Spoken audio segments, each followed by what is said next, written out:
देख रहे हैं आगरा 24 न्यूज।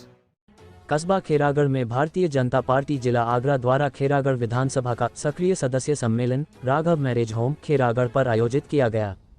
कार्यक्रम का शुभारंभ पंडित दीनदयाल उपाध्याय और श्यामा प्रसाद मुखर्जी के चित्र पर दीप प्रज्वलित कर पुष्पों द्वारा श्रद्धांजलि अर्पित की गई और माल्यार्पण किया गया।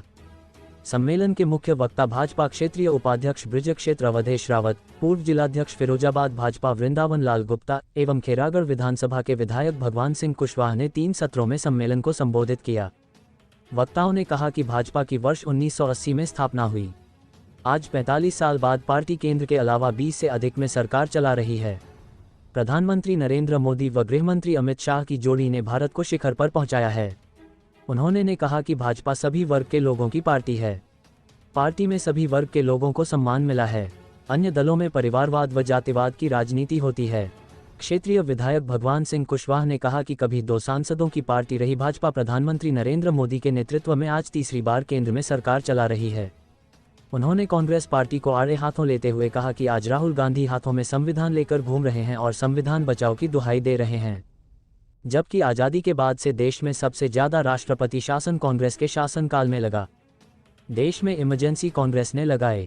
सच्चाई यह है कि प्रधानमंत्री नरेंद्र मोदी को देश की जनता अपना सेवक मान चुकी है। वहीं उन्होंने तमाम देश हित की योजनाओं की चर्चा करते हुए 2014 के बाद से केंद्रीय सरकार द्वारा चलाई जा रही विभिन्न योजनाओं की विस्तृत चर्चा की, जिसमें जन धन योजना के तहत करोड़ों लोगों की खाता खुलवाने की बात कही। वहीं उज्ज्वला योजना, आयुष्मान योजना, किसान सम्मान निधि योजना, शौचालय निर्माण योजना सहित 85 करोड़ लोगों को मुफ्त राशन देने की बात कही। वहीं उन्होंने कहा कि आज देश हर क्षेत्र में विकास कर रहा है और दुनिया में 5वीं अर्थव्यवस्था बन गया है। वहीं वक्फ बोर्ड विधेयक पर चर्चा करते हुए उन्होंने कहा कि विपक्ष बोर्ड की राजनीति के लिए इस विधेयक का विरोध एवं दुष्प्रचार कर रहा है। सम्मेलन में प्रमुख रूप से पूर्व जिलाध्यक्ष भाजपा भूमि विकास बैंक के निदेशक श्याम भदौरिया, पूर्व विधायक महेश गोयल, ब्लॉक प्रमुख खेरागढ़ अनिल सिकरवार, ब्लॉक प्रमुख जगनेर वीरेंद्र तोमर, चेयरमैन जनगेर कुलदीप गर्ग, चेयरमैन खेरागढ़ सुधीर गर्ग, जिला उपाध्यक्ष संतोष सिकरवार, जिला उपाध्यक्ष मेघराज सोलंकी, जिला मंत्री देवेंद्र वर्मा, जिला मंत्री योगेंद्र त्यागी, पूर्व जिला महामंत्री श्याम सुंदर पाराशर, सत्यदेव दुबे, पूर्व जिला उपाध्यक्ष मातेंद्र धाकरे, वरिष्ठ पदाधिकारीगण, मंडल अध्यक्षगण, महिला मोर्चा एवं सक्रिय सदस्य उपस्थित रहे। खेरागढ़ विधानसभा के सक्रिय सदस्य कार्यकर्ताओं के सम्मेलन में काफ़ी औपचारिकताएं हो चुकी हैं और समय भी काफ़ी विलंबित है। सभी लोग 12 बजे के आसपास यहाँ आए हुए थे। इसलिए औपचारिकताओं से मुक्त होते हुए सम्मानित सबको याद है 6 अप्रैल 1980 को भारतीय जनता पार्टी का गठन हुआ। 43 वर्ष भारतीय जनता पार्टी को पूरे हो चुके हैं। हम लोग अपना 46वां स्थापना दिवस मना रहे हैं। कुछ ऐसे बुजुर्ग यहाँ भी होंगे जिन्होंने भारतीय जनता पार्टी का पहला स्थापना दिवस भी मनाया हुआ। एक ऐसा राजनीतिक दल जिसको राजनीति के अंदर काफी लोगों ने अछूत जैसा भाव के साथ एक बहुत लंबा संघर्ष इस संगठन ने तय किया। जब देश आजाद हुआ 1947 में, उससे पहले ही इस देश के बंटवारे की पटकथा लिखी जा चुकी। आजादी का आंदोलन चल रहा था, तो निश्चित रूप से सभी जो देश को आजाद कराना चाहते थे उनको एक मंच की आवश्यकता थी और वो मंच जो है कांग्रेस के रूप में सबको मिला। वो विचारधारा से मतभेद का विषय नहीं था, वो देश को आजाद कराने की लड़ाई थी। अंग्रेजों के जुल्म से इस देश को आजाद कराने का विषय था। सब लोगों ने इस देश को आजाद कराने में अपना योगदान दिया। नेताजी सुभाष चंद्र बोस रहे हों, सरदार भगत सिंह रहे हों या राष्ट्रीय स्वयंसेवक संघ से जुड़े हुए लोग रहे, सभी लोगों ने आज़ादी की लड़ाई में अपनी अपनी भूमिका अदा की। और जब 15 अगस्त 1947 को ये देश आज़ाद हुआ, नेहरू जी के नेतृत्व में इस देश में सरकार बनी। उसमें पंडित श्यामा प्रसाद मुखर्जी भी सम्मिलित हुए। सभी लोगों ने देश निर्माण में अपनी सहभागिता को सुनिश्चित करने का काम किया। लेकिन कश्मीर के अंदर जिस प्रकार से पाकिस्तान के कबीलियाई जो लोग थे कबीले के, उनके द्वारा कश्मीर पर कब्जा करने का जो प्रयास किया गया, पूर्वी पाकिस्तान जो अब बांग्लादेश के नाम से जाना जाता है, वहाँ पर नेहरू जी और लियाकत अली साहब ने जो समझौता किया उस समय, उसकी वजह से वहाँ के हिंदुओं पर जो अत्याचार हो रहे थे, इन सब चीज़ों का जब विरोध किया गया तो कहीं ना कहीं नेहरू जी की तुष्टीकरण की नीति सामने आ रही थी। उसके बाद महात्मा गांधी की हत्या हुई, राष्ट्रीय स्वयंसेवक संघ पर प्रतिबंध लगाया गया। उस वक्त के जो राजनीतिक दल थे, जो राजनीतिक कार्यकर्ता थे, उनके द्वारा इसका कोई न तो विरोध किया गया, न प्रतिकार किया गया। राष्ट्रीय स्वयंसेवक संघ एक सामाजिक संगठन है, इस पर जो प्रतिबंध लगाया गया है वो गलत है। कश्मीर के मुद्दे पर जो उस समय की सरकार का, नेहरू जी का जो रुख था, वह भी राष्ट्रीय स्वयंसेवक संघ को स्वीकार्य नहीं था। जब राष्ट्रीय स्वयंसेवक संघ से प्रतिबंध हटा, तब एक राजनीतिक दल के विचार की अवधारणा ने जन्म लिया। कई सारे मंथन होने के बाद पंडित श्यामा प्रसाद मुखर्जी जी के नेतृत्व में 21 अक्टूबर 1951 को भारतीय जनसंघ की स्थापना हुई। भारतीय जनसंघ ने एक विचार प्रस्तुत किया जो कहीं ना कहीं उस वक्त का जो नेहरूवादी मॉडल था विकास का, उससे कहीं अलग था, अधिक समावेशी था, विकास परक था और समाज के सभी वर्गों को समान भाव से जोड़ने के भाव से था। उसके पीछे सबसे बड़ी कारण भारतीय ने इस देश की राजनीति में क्या परिवर्तन दिया, ये सवाल सब लोग उठाते हैं। सबका साथ, सबका विकास, सबका विश्वास, निश्चित रूप से ये मंत्र भारतीय जनता पार्टी की सरकार ने दिया, प्रधानमंत्री नरेंद्र मोदी जी ने दिया। एक भारत श्रेष्ठ भारत, सांस्कृतिक रूप से हमारी विरासतें भिन्न हो सकती हैं, लेकिन हम फिर भी एक हैं, ये देश एक है, ये मंत्र हमको प्रधानमंत्री नरेंद्र मोदी जी ने दिया। ये विविधताओं से भरा देश है, यहाँ पर सभी भाषाएं, बोलियां हैं, सब कुछ है, लेकिन हम सब एक हैं, ये भाव देने का काम भारतीय जनता पार्टी की सरकारों ने किया। तुष्टीकरण की नीतियों का प्रभाव आपने अभी तक देखा कि वक्त का जो कानून था, जिसके तहत किसी भी तरीके से अनधिकृत तरीके से अपने नाम से संपत्ति को दर्ज कराकर उस पर कब्जा करना, अवैध निर्माण करना और उस पर वसूली करना, ऐसा एक अभी तक वक्फ बोर्डों के द्वारा पूरे देश में किया जा रहा है। पहली बार भारतीय जनता पार्टी के नेतृत्व में माननीय प्रधानमंत्री नरेंद्र मोदी जी की सरकार ने इस देश के अंदर वक्फ कानूनों में सुधार का काम किया। क्षेत्रीय उपाध्यक्ष श्री अमृत रावत जी का भी हार्दिक स्वागत। पत्र आया, मैं केवल उसी पे प्रकाश डालूंगा, अन्य कोई बात नहीं करूंगा। जरा ध्यान से सुने, 7 मिनट में अपनी बात खत्म कर दूंगा। आज 45 साल के बाद पार्टी केंद्र के अलावा 20 अधिक राज्यों में स्वयं संस्था में या सहयोगी दल के साथ चल रही है। भाजपा केंद्र नेतृत्व मानता कि अभी भाजपा का विस्तार होना शेष है। मोदी जी और अमित शाह की जोड़ी पार्टी को शिखर पे पहुंचा रही है। इसके सारे भाजपा ने भारतीय राजनीति में यह जगह बना ली है, जिससे ये कहा जाता है कि हम लोग भाजपा सिस्टम यानी भाजपा के वचनवादी राजनीति के दौर में है और ये दौर बहुत लंबा चल सकता है। आप लोगों का सहयोग रहा तो इसके पीछे कई कारण है, जिसमें एक है लगातार 3 बार की सरकार में आना। इस दौर लगातार पार्टी का ग्राफ बढ़ रहा है। इन 11 वर्षों में भाजपा सिस्टम से पूरे देश में हर राज्य में समावेश आपकी अपनी उपस्थिति दर्ज की है। आज 20 राज्यों में स्वयं या सहयोगी दलों के साथ सत्ता की भागीदारी है। आज भाजपा भारत की सबसे खास, सबसे बड़ी और सबसे प्रभावशाली राजनीतिक पार्टी है। इसके लिए भाजपा गर्व से दावा करती है कि संस्था के हिसाब से यह विश्व की सबसे बड़ी राजनीतिक पार्टी है। ऐसे में भाजपा के लिए चुनाव एक युद्ध है, चुनावी योजना नहीं। इस युद्ध के दो सबसे बड़े योजना है माननीय मोदी जी, माननीय अमित शाह जी, इस पर अमल करते हैं।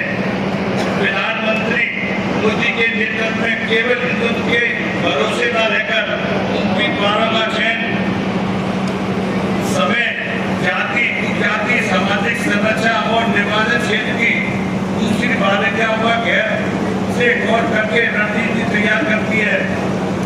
इससे यह स्पष्ट होता है भाजपा के लिए अब राजनीति एक फुल टाइम है।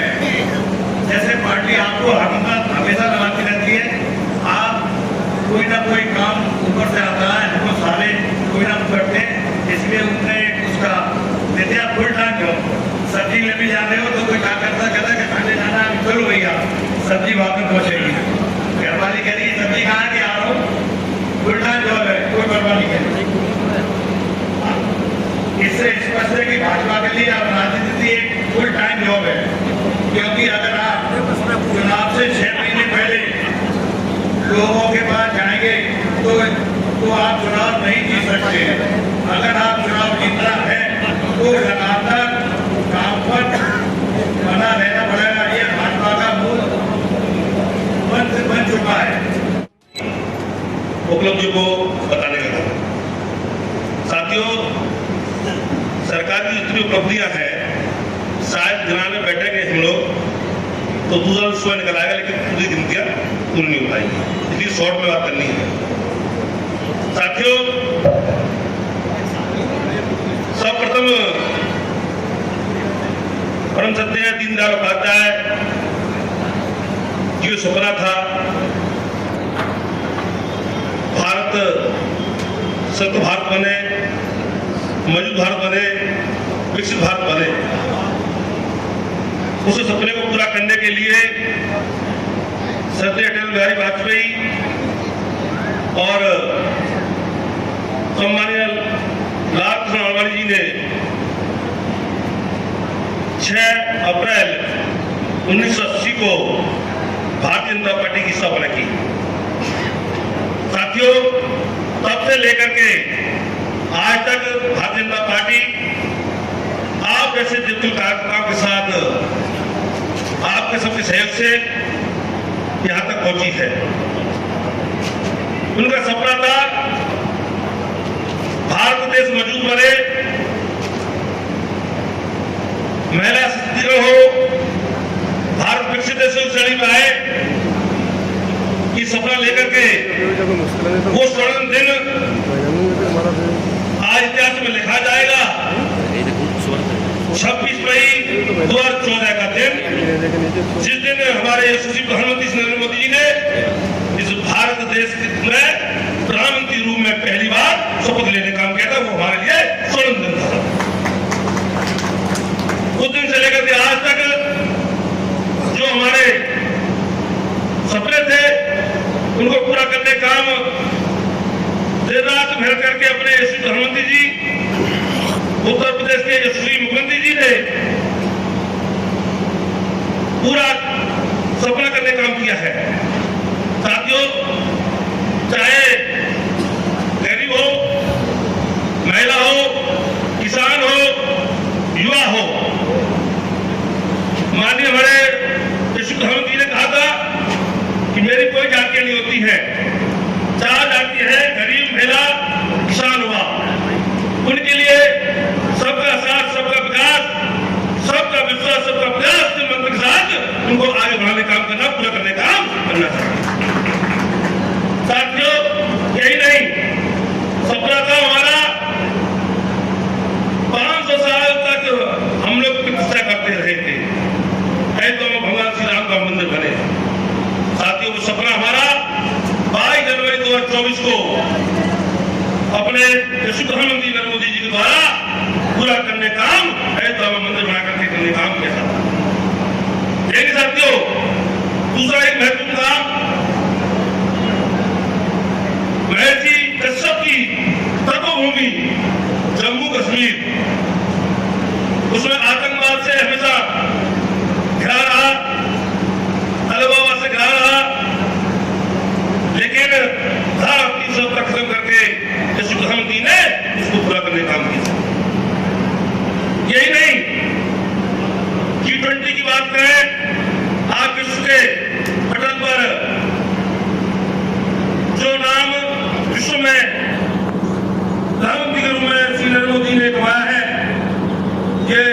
गवर्नमेंट की मेहरबानी करके जिसको दिखा दिया।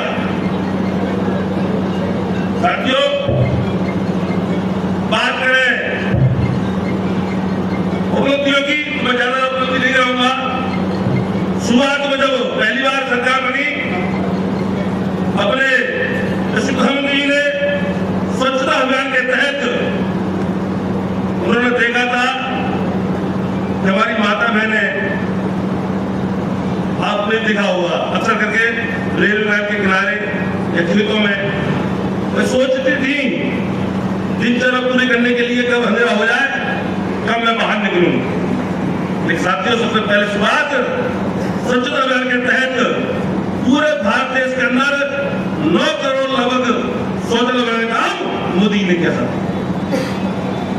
साथ ही यही नहीं, उन्होंने देखा था हमारी माता बहनें जब बरसात के दिन होते तो दर्द ज्यादा आती है, कंडों पे लकड़ी गीली हो जाती है, तो खाना बनाने का समय होता है तो काफी दिक्कत आती थी। के कारण अपनी माता बहन को मोतियाबिंद जैसी बीमारी हो जाती थी। उन सबको ध्यान में रख करके अपने प्रधानमंत्री जी ने उज्ज्वला योजना के तहत लगभग 8 करोड़ निःशुल्क गैस सिलेंडर देने का काम मोदी ने किया था। यही नहीं साथियों, सब बात किसानों की आए, किसानों को सम्मान किया है, तो वही उन्होंने किसान सम्मान निधि के रूप में 6,000 दे करके किसानों को आय में वृद्धि करने के साथ साथ किसानों को सम्मान करने का मोदी ने किया। साथ ही यही नहीं, हम देखते थे कोई गरीब व्यक्ति अपने पैसे के हवा में बीमार होने पर अपने इलाज के हवा में दम तोड़ता था, उसको भी दूर करने का आयुष्मान कार्ड बना करके मोदी जी ने 5 लाख तक का जो अनुदान ने काम किया है, वो भी बहुत बड़ी बात है। यही नहीं साथियों, हमारे प्रधानमंत्री जी ने गरीबों के लिए आवास खातान के रूप में निःशुल्क राशन देने का काम किया, और अभी हाल ही में गरीब कन्याओं के लिए शादी का अनुदान जो 51 लाख रुपए मिलता था, उसको बढ़ा करके माननीय मोदी जी ने 1 लाख रुपए करने का काम किया। ये बहुत बड़ी काम है साथियों। किनारे को बहुत बड़ी योजना है, रोजगार युवाओं के लिए रोजगार नौकरी देने का काम किया है। माननीय प्रधानमंत्री ने विश्वकर्मा योजना के तहत जो कुशल कारीगर थे उनको 15,000 रुपए का ऋण देने का काम किया, रोजगार देने का काम किया। और यही साथियों, यही नहीं, आप बात करें सड़कों की, भाई साथियों व्यवहार करें, ये तो देश की आर्थिक स्थिति मजबूत कैसे होगी, ये सब के लिए कनेक्टिविटी जो होना वो बहुत जरूरी है। आज हम लोग एक स्टेट से दूसरे स्टेट में जाने के लिए इतने एक्सपर्ट बन गए हैं, जाल बिछा दिया पूरा। हम बॉम्बे जाने के लिए पहले तरसते थे, 40 घंटे ट्रेन होते थे, आज हमने इतना एक्सपी बना करके बिजली देने का काम किया है, मात्र 12 घंटे बॉम्बे पहुंचने का काम अपनी गाड़ी से कर रहे हैं। राजकीय कन्या महाविद्यालय कोई नहीं राजकीय कन्या महाविद्यालय पहली बार खेरागढ़ के अंदर राजकीय कन्या महाविद्यालय तैयार है, जुलाई में स्टार्ट हो जाएगा। यही नहीं, दूरदारी के पास ITI कॉलेज वो बन गया, चालू हो गया है। अभी खेरागढ़ में राजकीय कन्या इंटर कॉलेज बनने जा रहा है, टेंडर प्रक्रिया में पहला शुरू हो चुका है। बहुत जल्दी ही इस खेरागढ़ में राजकीय कन्या इंटर कॉलेज होगा। चीफ में फायर के डिसीजन, पिछली बार पहले हम देखते थे कि जब आग लग जाती थी तो फोन करते थे, फायर बुलाते थे, जज्बात जाना हो, आग निकल के बात लंबाई 70 किलोमीटर है, लगभग 1.5 घंटे 2 घंटे में पहुंच तक आगे सौ हो जाता था। लेकिन साथियों अब खेरागढ़ के अंदर भी चीफ में फायर स्टेशन है, मात्र 8 घंटे में 20 मिनट में 4 घंटा होती है पहुंचने का काम करें। एक विधायक जी, एक 7 सालों के निर्माण की बात करें, पिछली बार पिछली सरकारों में तमाम हमारी गवर्स करने काम होता था, उनको संसद काम माननीय योगी जी ने जो किया है अनुकरण है। यही नहीं साथियों, सीसी कार सड़कों के निर्माण इतना काम खेरागढ़ में हुआ है, इससे सरकार में कमी हुआ। यही साथियों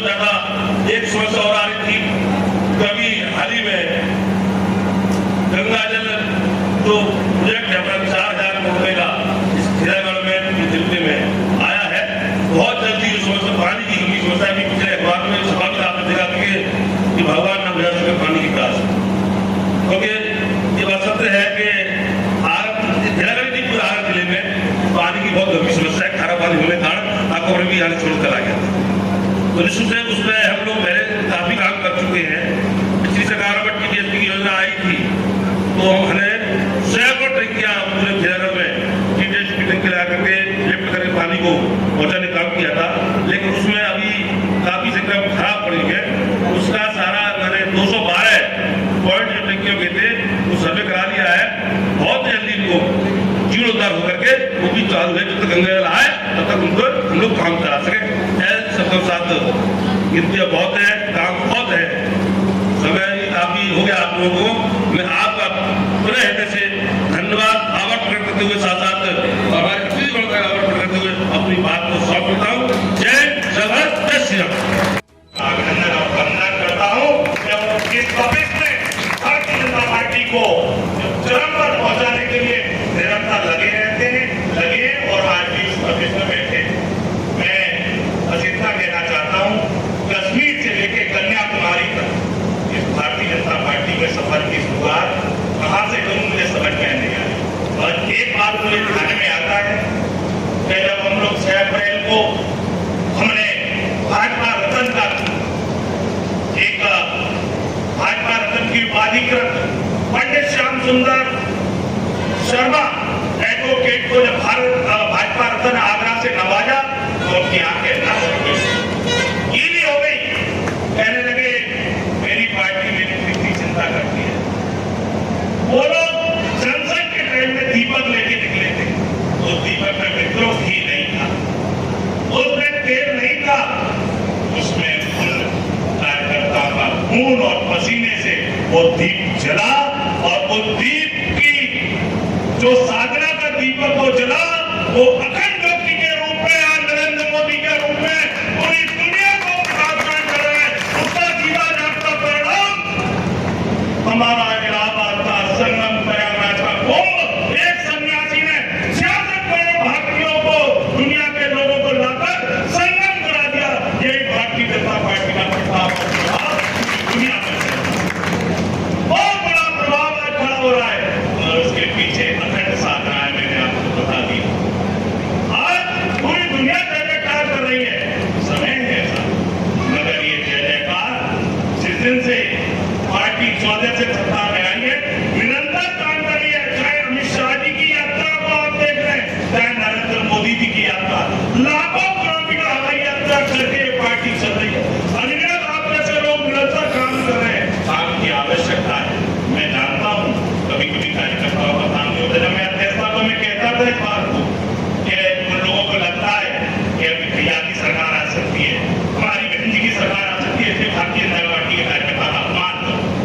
और जब तो समय का चित्र बदल गया, सरकार रिपीटली मामला वाला योगी आदित्यनाथ की बनी और आज आप लोग उस बात से बेहद खुश हैं कि 370 रखे अयोध्या नाम में भगवान श्री राम का भव्य मंदिर बन गया और आज बड़े बड़े निर्णय लोगों के बीच में राष्ट्र हित में आ रहे हैं। तो भारतीय जनता पार्टी का कार्यकर्ता तो एक ही चीज जानता है, प्रथम है आज, द्वितीय हम। ये उसका मन का भाव है, वो पहले राष्ट्र को रखता है, अपनी व्यक्तिगत पूंजी सम्मान को कभी आगे नहीं रखता। इसलिए पार्टी निरंतर आगे बढ़ रही है, आगे बढ़ती जा रही है।